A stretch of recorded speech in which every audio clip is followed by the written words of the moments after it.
మనం ఎటువంటి దినాలలో ఉన్నాం తెలుసా?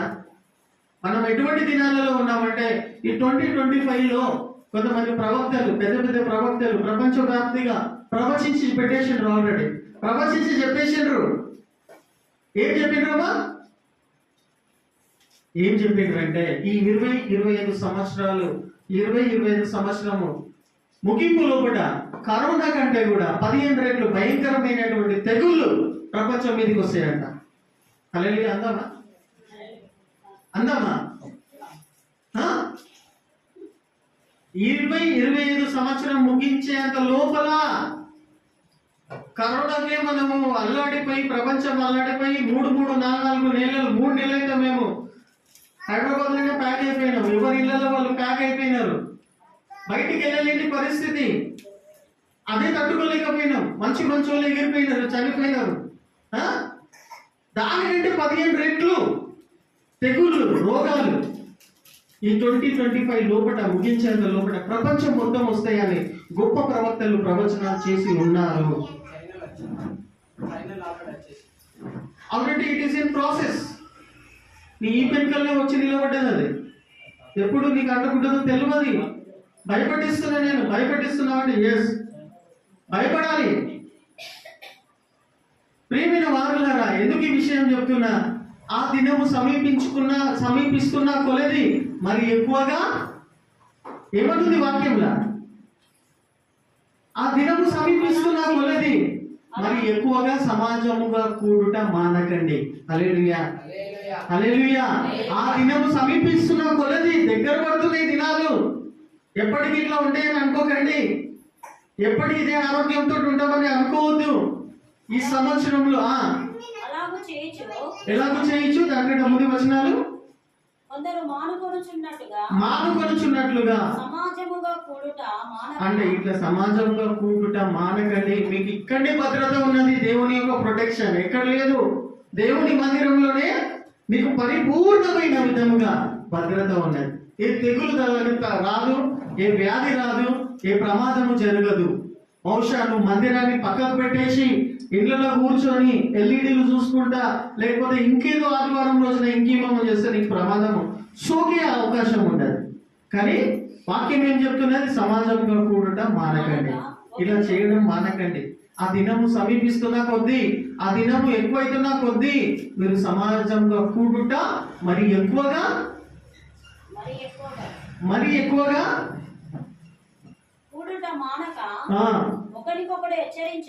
ఒకరికి చెప్పుకోవాలి. ఇప్పుడు మీరందరూ చర్చిలకి బయటికి వెళ్ళిన తర్వాత ఎవరి మీదనైనా నిజమైన ప్రేమ ఉంటే రాళ్ళకు ఫోన్ చేసి ఏం చెప్పుకోవాలా? బుద్ధి చెప్పుకోండి అని ఉన్నది. ఒకరికొకడు బుద్ధి చెప్పుకో, హెచ్చరించుకో. నువ్వు సమాజానికి ఎందుకు రాలే అని చెప్పమని వాక్యమే చెప్తుంది. నువ్వు ఫోన్ చేసేవరకన్నా ఎందుకు రాలేదే ఈరోజు చర్చకు అని అన్నావు అనుకో, ఆమె నువ్వేమిటివని నన్ను అడగడానికి అన్నది అనుకో, ఏమంటావు? వాక్యం ఏం చెప్తుంది? హెచ్చరించు అని ఉన్నది, బుద్ధి చెప్పుకోని ఉన్నది. 2 మాటలు అన్నా పర్వాలే, నువ్వు అనాల్సిన మాటలు అను, పడు, కానీ బుద్ధి చెప్పు ఆమెకు. అతనికి బుద్ధి చెప్పు. నువ్వు ఎందుకు రాలేదు? సమాజముగా కూడుట నువ్వు ఎందుకు రాలేదు అంటే నా ఇష్టం. అట్లెట్ ఇష్టం అయితే అది దేవుని వాక్యం హెచ్చరించమని చెప్తుంది, బుద్ధి చెప్పమని చెప్తుంది. నువ్వు బయట ఉండే నీకు ప్రమాదం. దేవుని మందిరం బయట ఉండే నీకు ప్రమాదం. దినాలు సమీపిస్తున్న కొలది సమాజంగా మరి ఎక్కువగా కూడుట మీరు చేయమని వాక్యం చెప్తుంది. నా ప్రియమైన సహోదరి, నా ప్రియమైన సహోదరుడా అని ప్రేమతోటి వాళ్ళకు చెప్పాలి. ఈరోజు రాలేనటువంటి వాళ్ళందరికీ కూడా మీ బరువు బాధ్యత ఉంటూ ఉన్నది. వచ్చినటువంటి వీళ్ళందరూ కూడా వాళ్ళకి బుద్ధి చెప్పండి, వాళ్ళను హెచ్చరించండి. వాళ్ళు విన్నా 4 మాటలు మిమ్మల్ని అన్నా నువ్వు చెప్పాల్సిన పని మాత్రం, చేయాల్సిన పని మాత్రం సమాజముగా కూడుట మరి ఎక్కువగా చేయడం మానవద్దు. హల్లెలూయా, హల్లెలూయా. ఒకసారి ఊహించండి, 15 రెట్లు ఎక్కువ వస్తుందంట. కోవిడ్ వచ్చినప్పుడు రూమ్లలో కూర్చొని ఆన్లైన్ సర్వీసెస్ చూసినటువంటి మనము, ప్రభువా మేమైతే ప్రార్థన చేసినాం హైదరాబాద్, మళ్ళీ మునుపటి దినాలు మాకు ఇయ్యండి ప్రభువా, మేము మందిరానికి వెళ్ళి ఆరాధించాలి ప్రభువా అని ఎంతమంది ప్రార్థన చేశారు. రూమ్లలో బిక్కు బిక్కుమంటూ కూర్చొని దుప్పట్లు కప్పుకొని ఆ ఆన్లైన్ చూస్తున్నటువంటి వాళ్ళు ఎంతమంది ప్రార్థన చేసిండ్రు? మళ్ళీ మునుపటి దినాలు మాకు ఏంటి ప్రభు అని, మునుపటి దినాలు మాకు ఏంటి ప్రభు, మేము సంఘముగా సమాజంగా మళ్ళీ మీ మందిరానికి వెళ్ళి ప్రార్థన చేయాలా, సహవాసంగా కూడాలని చాలా మంది ప్రార్థన చేశారు. ప్రార్థనలో దేవుడు విని మళ్ళా టైం ఇచ్చిండు. 3 సంవత్సరాల టైం ఇచ్చాడు. 3 సంవత్సరాల టైంలో కూడా మనము 7 చెరువుల నీళ్లు తాగుతున్నాం. సంవత్సరాలు పోతున్నాయి, క్యాలెండర్లు మారుతున్నాయి, సంవత్సరాలు వస్తున్నాయి పోతున్నాయి, క్యాలెండర్లు కూడా వస్తున్నాయి మారుతున్నాయి, బతుకులు మాత్రం, గుణాలు మాత్రం మారడం లేదు. అవునా? అప్పుడు వచ్చినప్పుడు రూమ్లలో కూర్చొని అటువంటి దినాలు ఇవ్వండి ప్రభు అని ప్రార్థన చేసిన మనకు దేవుడు ఇచ్చినప్పుడు మనం ఎంత నమ్మకంగా దేవుని మందిరానికి రావాలా? ఇప్పుడు రాబోయేది 15 రెట్లు ఎక్కువ ఉంటుందంట. రూమ్లలో 15 రెట్లు ఎక్కువ ఉంటుందంట. ఒక జంతువు నుండి వస్తుందంట ఆ రోగం. ఏదో తెలియదు. మనం ప్రవక్తలు ప్రవచించింది నెరవేర్చబడుతుంది. I cancel this in the name of Jesus అంటావా? మన క్రియలను బట్టి ప్రతిఫలం పొందుకుంటాం, దాన్ని క్యాన్సల్ చేయలేము. కాబట్టి ప్రియమైన వారులారా, ఏం చెప్పాలని ప్రయత్నం చేస్తున్నా, 15 రెట్లు పెద్ద ప్లేగు వస్తుందంట, తెగువ వస్తుందంట. వచ్చినప్పుడు అప్పుడు ఎక్కడ దాచుకుందాం? మనం ఉండంటే 3 నెలలు 2 నెలలు మన రూమ్లలో ఇళ్ళలో దాచుకుందాం. 15 రెట్లు ఎక్కువ వస్తుందంటే ఎక్కడ దాచుకుందాం? ఎక్కడ పెట్టుకుందాం మన ముఖం? ఆలోచించుకోండి. ప్రమాదకరమైన విషయం, ప్రమాదకరమైన విషయం. 15 రెట్లు ఎక్కువ ఉంటుందంట. వద్దు ప్రభు అది రాకుండా అని అంటే దేవుడు నిర్ణయించిందంటే this is the will of God అని చెప్పవచ్చు. మనం అంతగా మాట్లాడలేము దాని గురించి. కాబట్టి ప్రియమైన వారులారా, అట్లాంటి దినములు సమీపిస్తున్న కొలది మరి ఎక్కువగా సమాజముగా కూడుట, ప్రార్థన చేయుటనే మన పని. హల్లెలూయా. అది రాని, ఎట్లుంటుందో రాని చూస్తాం. చూసినాం కానీ కూడా సమాజముగా కూడుట, దినము సమీపిస్తున్న కొలది సమాజముగా కూడుట మానకండి. హల్లెలూయా, హల్లెలూయా. ఫస్ట్ ప్రాధాన్యత ఈ సంఘ సభ్యులు దేవుని బిడ్డ దేనికి ఇవ్వాలంటే సంఘానికి ఇవ్వాలి. సంఘాన్ని తక్కువ అంచనా వేయకండి ప్రియమైన వారులారా. ఇది రేకుల షెడ్డే కావచ్చు, మట్టి గోడలే కావచ్చు, ఇది సంఘమే. హల్లెలూయా. దీన్ని తక్కువ చూపు చూస్తే అపవాది సీరియస్ తీసుకుంటాడు. అవునా? అర్థమైందా? దీన్ని లైట్ తీసుకుంటే సాతానుడు నిన్ను సీరియస్ తీసుకుంటాడు.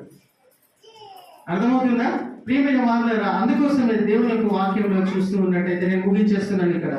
దేవుడు చూడండి, దేవుని వాగ్దానములు అన్నీ కూడా 2 కొరింథియన్స్ 1:20 నేను ఇక్కడ ముగించేస్తున్నాను 5 minutes లో. ఫస్ట్ 2 కొరింథియన్స్ 1:20 త్వరగా చదవండి.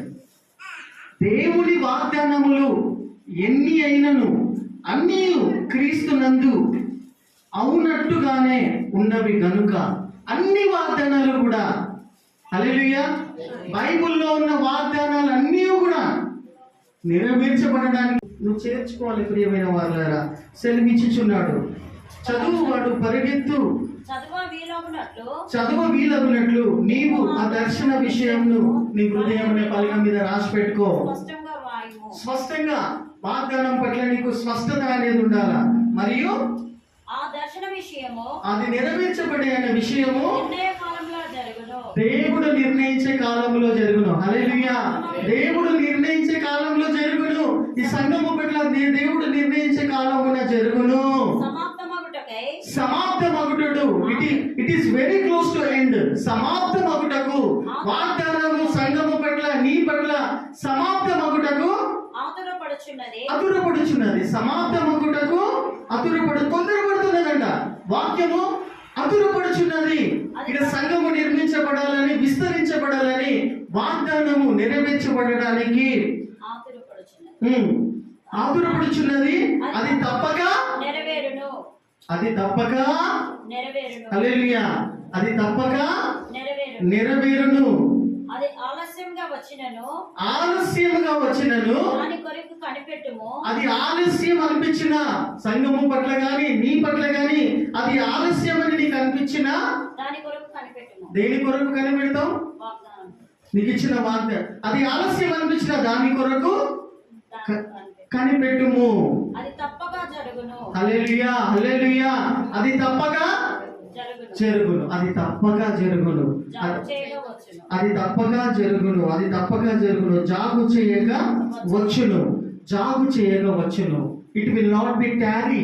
లేట్ అవుతున్నట్టు నీకు అనిపిస్తుండొచ్చు, లేట్ అవుతున్నట్టు నీకు అనిపించవచ్చు, కానీ అది తప్పగా జాగు చేయక అంటే ఆలస్యము కాకుండా నీకు అనిపిస్తున్నా ఇట్ విల్ డెఫినెట్లీ హ్యాపెన్.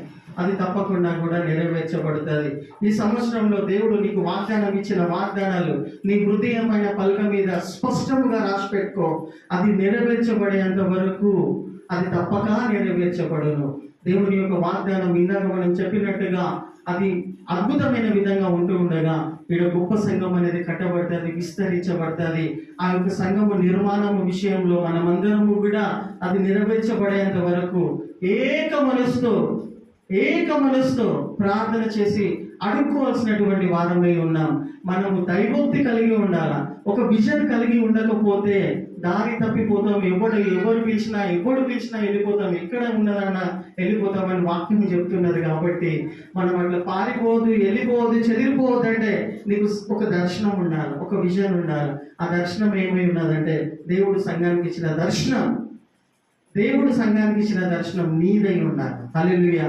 ఇది నా సంఘము నాకు దేవుడు దర్శనం ఇచ్చిండు. అది నెరవేర్చేంత వరకు దేవుని వాగ్దానం చెప్తుంది అది జాగు చేయక వచ్చును. అది తప్పగా వచ్చును. దేవుడు ఇచ్చిన దైవోక్తికరమైనటువంటి దర్శనంలో I will be the one of the partaker. నేను చెదిరిపోను ప్రభువా, నేను దీన్ని నిర్లక్ష్యంగా ఉన్నాను ప్రభువా అని మనము కొన్ని నిమిషాలు తీసుకొని ఇచ్చిన వాగ్దానాన్ని బట్టి పశ్చాత్తాపడుతూ, వాగ్దానాన్ని నమ్మకపోవడం కూడా పాపమే అంటుంది. కాబట్టి చేతులెత్తి పైకెత్తి నీ అంతలో నువ్వు కొన్ని నిమిషాలు తీసుకొని వ్యక్తిగతంగా ప్రార్థన చేసుకో. దేవుడు నేను ఎంతగా ప్రేమిస్తున్నాడో చూసుకో. దినములు చేట ఈ సంవత్సరంలో ఈ మందిరానికి దేవుడు నీకు ఇచ్చినటువంటి వాగ్దానాలు, this is the time of conviction. నీలో కూడా పశ్చాత్తాపం కలగాల. వాక్యం ద్వారా నీలో కూడా పశ్చాత్తాపం కలగాల. దేవుడు నీకు ఇచ్చిన వాగ్దానము నువ్వు ఎంతగా నమ్ముతున్నావు. వాగ్దానము చేసిన వాడు హల్లెలూయా, నా దేవుడు నమ్మదగిన వాడు. హల్లెలూయా అనండి. నా దేవుడు ఎంతైనా నమ్మదగిన వాడు. ఆయన వాగ్దానాన్ని నేను నమ్ముతా. అది నెరవేర్చబడేంత వరకు వాగ్దానాన్ని ఏం చేస్తా? నా మనసు అనే పలక మీద రాసి పెట్టుకొని ఒక నిరీక్షణ కలిగి ఉంటా. హల్లెలూయా. ఒక దర్శనము, ఒక దైవోక్తి కలిగి ఉంటా. దైవోక్తి నీకు కలిగి ఉంటే ఒక విజన్ కలిగి ఉంటా. దేని బట్టి కలిగి ఉంటా? దేవుడు నీకు ఇచ్చిన వాగ్దానం నెరవేర్చేంత వరకు ఒక గురి గమ్యం పెట్టుకొని ఉంటా. హల్లెలూయా. అది నెరవేరుస్తూ ఉంటా. అది నెరవేర్చబడేంత వరకు, అది రుడిగా నెరవేర్చేంత వరకు గట్టిగా పట్టుకొని ఉంటా వాగ్దానాన్ని. హల్లెలూయా. ఇది దేవుని బిడ్డల నుండి దేవుడు ఆశిస్తూ ఉన్నాడు. ప్రియమైన వారలారా, మనకి ఎన్ని బలహీనతలు ఉండొచ్చు, ఏ పరిస్థితిలో మనం ఉండొచ్చు, దేవుడు అది చూడాడు. హల్లెలూయా. దేవుడు నీ బలహీనతల వైపు చూడాడు. దేవుడు నీ బ్యాక్గ్రౌండ్ చూడడు. నువ్వు ఏం పాపం చేసి మందిరానికి వచ్చినావో అది చూడడు. పది సంవత్సరం అంతా ఏమేం చేసుకుంటూ వచ్చినావో, ఏమేమి అనుకుంటూ వచ్చినావో అది చూడడు. ఆయన ఒకటే చూస్తాడు, నా వాగ్దానాన్ని, నా మాటలు నా బిడ్డ ఎంత నమ్ముతున్నాడు. How much is trusting in me, how much is believing in my word. నా వాక్యం ఎంతగా ఒక్కడే చూస్తాడు. ప్రియమైన వారలారా, అది నీకు కలగాలి అని అంటే నీకు విశ్వాసం కావాలా. విశ్వాసం ఉన్నది, అది నెరవేర్చబడేంత వరకు నిరీక్షణ కావాలా. నిరీక్షణ కూడా ఉండాలి. ఆ సమయము ఆ వాక్యంలో చెప్పబడినట్టు ప్రకారంగా ఒకటే వాక్యం చదువుకొని మనము ముందుకు వెళ్దాం. హబక్కూకు 2:3 వచనాలు చదవండి, త్వరగా చదవండి. ఆ వాగ్దానము మీ పట్ల, మన పట్ల నెరవేర్చబడాలంటే 2:3 చదవండి. హబక్కూకు 2:3 వచనాలు చదువుదాం త్వరగా. జనులు ఏమైపోతారంట? దైవోక్తి లేని ఎడల జనులు కట్టులేక తిరుగుదురు, కానీ దేవుడు నీకు ఇచ్చిన ధర్మశాస్త్రమును అనుసరించిన వాడు ధన్యుడు. హల్లెలూయా. ఒక దర్శనం ఉండాలమ్మా. ఒక గురి గమ్యం అనేది నీ బ్రతుకు ఉండాలా. అది లేకపోతే ఎవరు పిలిస్తే వాళ్ళు ఎప్పుడు వెళ్ళిపోతావు. ఎవరు అక్కడ మంచిగా జరుగుతుంది, ఇక్కడ మంచిగా జరుగుతుంది అంటే వాళ్ళకి చెప్పినట్టే వెళ్ళిపోతూ ఉంటావు. ఎందుకు? కట్టు లేక తిరుగుతున్నావు. నీకు ఒక దర్శనం లేదు. అక్కడ మంచిగా అవుతున్నది, ఇక్కడ మంచిగా అవుతున్నది అని నానా విధాలుగా వెళ్ళిపోతూ ఉంటావు. ఎందుకంటే నీకు ఒక విజన్ లేదు. నీ ఫ్యామిలీ పట్ల కావచ్చు, నీ సంసారం విషయం కావచ్చు, నీ వృత్తి పట్ల కావచ్చు, నీ సంఘం పట్ల నీకు ఒక దర్శనం లేదు, గురి గమ్యం లేదు. నీకు దైవోక్తి లేని ఎడల విజన్ లేకపోతే మనుషులు కట్టు లేక తిరుగుతురు. ఎక్కడికి వెళ్ళిపోతున్నారో కూడా వాళ్ళకి అర్థం కాదు. ఎంత దూరం వెళ్ళిపోతారో కూడా వాళ్ళు వెనక తిరిగి చూసుకునే విధంగా కూడా ఉండలేని పరిస్థితులు ఉంటారు.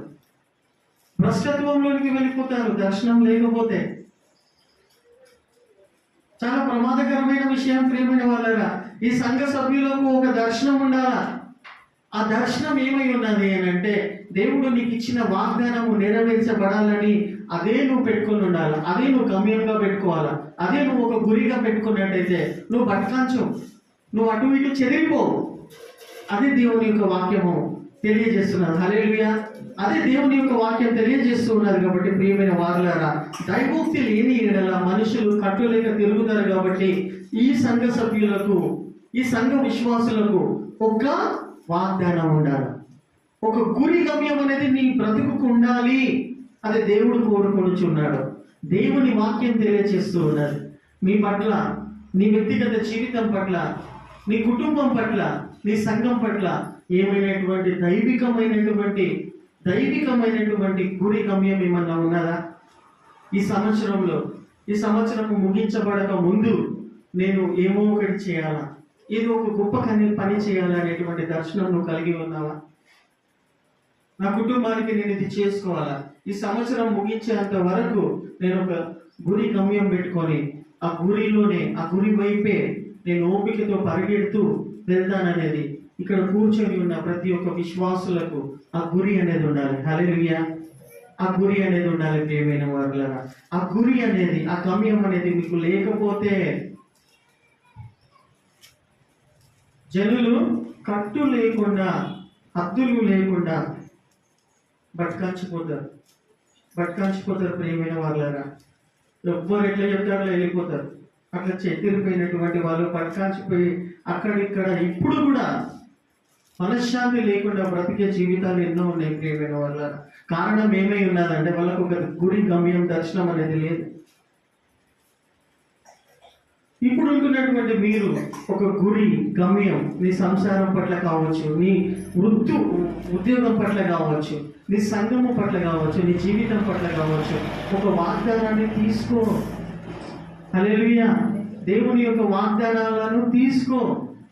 ఆ వాగ్దానము తీసుకొని నువ్వు వాగ్దానము నెరవేర్చబడేంత వరకు ఇచ్చిన వాగ్దానం, నీ దగ్గరకు వచ్చిన దేవుని వాక్కుని నీ హృదయం అనే పలక మీద రాసి పెట్టుకొని మనస్ఫూర్తిగా, హృదయపూర్వకంగా అది నెరవేర్చబడేంత వరకు ధైర్యంగా ఉండదు. హల్లెలూయా. గురి గమ్యం లేకుండా ఈ సంఘ సభ్యులు కానీ ఎవరు కానీ దేవుని బిడ్డలు ఉండకూడదని దేవుని వాక్యం ద్వారా నేను మీకు జ్ఞాపకం చేస్తున్నాను ప్రియమైన వారులారా. అంతేకాకుండా చూడండి, ఈ గురి గమ్యం అనేది మీకు ఉండాలి అని అంటే అంతకంటే ముందుగా మనకు ఉండాల్సినటువంటి విషయము విశ్వాసం. దేవుడు వాగ్దానం ఇచ్చాడు, అది నెరవేర్చబడాలి అని అంటే నీకేముండాలా? విశ్వాసం ఉండాలి. చూసినారా? దేవుడు వాగ్దానం చేసిందంటే అర్థమవుతుందా? దేవుడు నీ పట్ల వాగ్దానం చేసిందంటే అది నెరవేర్చబడతాదని నువ్వు నమ్ముతున్నావా? నమ్ముతలేవా? పరిశోధన చేసుకో. ప్రియమైన వారులారా, ఒక వాక్యం చూసుకుందాం. హీబ్రీయులకు రాసిన పత్రిక 10వ అధ్యాయం 23-25 వచనాలు. నేను 10 నిమిషాలలో ముగించాలా. హీబ్రీయులకు రాసిన పత్రిక 10వ అధ్యాయం 23-25 వచనాలు. వాగ్దానం చేసిన వాడు నమ్మదగిన వాడు గనక చూడండి, జాగ్రత్తగా గమనించాలి. దేవుడు మీ పట్ల చేసిన వాగ్దానము చేసిన వాడు నమ్మదగిన వాడు గనక ఏమై ఉన్నాడు? నమ్మదగిన వాడు. మన నిరీక్షణ విషయమై వాగ్దానము చేసిన వాడు నమ్మదగిన వాడు. హల్లెలూయా, హల్లెలూయా, హల్లెలూయా.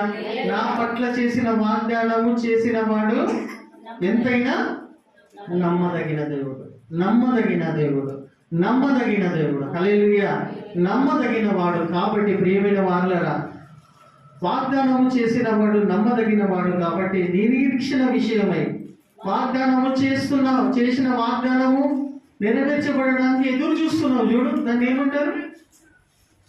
నిరీక్షణ గలవారై నిరీక్షణ విషయమై మనము ఒప్పుకొనినది నిశ్చలముగా పట్టుకుందాము. హల్లెలూయా. వాగ్దానం చేసినోడు నమ్మదగిన వాడు.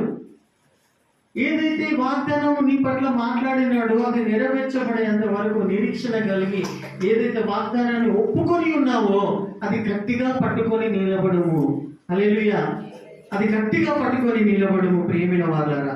అది గట్టిగా పట్టుకొని నిలబడి కొందరు చూడండి, కొందరు మానుకొనుచున్నట్లుగా సమాజముగా కూడుట మానక, కొందరు మానుకొనుచున్నారు. ఎందుకోసం మానుకొనుచున్నారు? దేవుడు వాగ్దానము మా పట్ల నెరవేర్చబడాలి అనే కారణం కావచ్చు, లేకపోతే సంఘములో కార్యక్రమాలు సరైన విధంగా లేవు అని కావచ్చు, లేకపోతే మీ అంతలో మీరే రాలేని పరిస్థితుల్లో ఉండవచ్చు. నానా విధములైన కారణాలు కావచ్చు. కానీ అది ఏ కారణమైనా కానీ కూడా కొందరు మానుకుంటున్నారు మందిరానికి రాకుండా. కొందరు సమాజముగా కూడుట మానుకొనుచున్నట్లుగా మీరు ఉండకండి. మీకు దేవుని వాగ్దానం ఉన్నది, మర్చిపోకండి. హల్లెలూయా. కొందరు సమాజముగా కూడుట మానుకొనుచున్నట్లుగా మానక ఒకనికొకడు హెచ్చరించుచు. అంటే ఎందుకు వస్తలేవమ్మా సమాజముగా కూడుట, మందిరానికి రావడానికి నువ్వు ఎందుకు వస్తలేవని ఏం చెప్పాలంట? వచ్చిన వాళ్ళందరూ ఇప్పుడు రానోలి వారికి ఏమని చెప్పాలంట? ఒకరికొకడు హెచ్చరించాలా. నువ్వు ఎందుకు రాలేకపోయినా ఆదివారం రోజున సమాజానికి? నువ్వు ఎందుకు రాలేదు మందిరానికి? ఏమైనా కారణాలు ఉండొచ్చు, కానీ వాక్యం ఏం చెప్తుంది? వచ్చినటువంటి మీరు ఏం చేయాలా? వాళ్ళని హెచ్చరించాలా, బుద్ధి చెప్పుకోవాలంట. ఒకరికొకడు హెచ్చరించు. ఆ దినము సమీపించుట మీరు చూచిన కొలది మనం ఎక్కువగా అలాగా చేయొచ్చు. ఆ దినము సమీపిస్తూ ఉన్న కొలది ఏం చేయాలంట? మనం ఎటువంటి దినాలలో ఉన్నాం తెలుసా? మనం ఎటువంటి దినాలలో ఉన్నామంటే ఈ 2025లో కొంతమంది ప్రవక్తలు, పెద్ద పెద్ద ప్రవక్తలు ప్రపంచవ్యాప్తిగా ప్రవచించి పెట్టేసిండ్రు. ఆల్రెడీ ప్రవచించి చెప్పేసిండ్రు. ఏం చెప్పిండ్రమ్మా?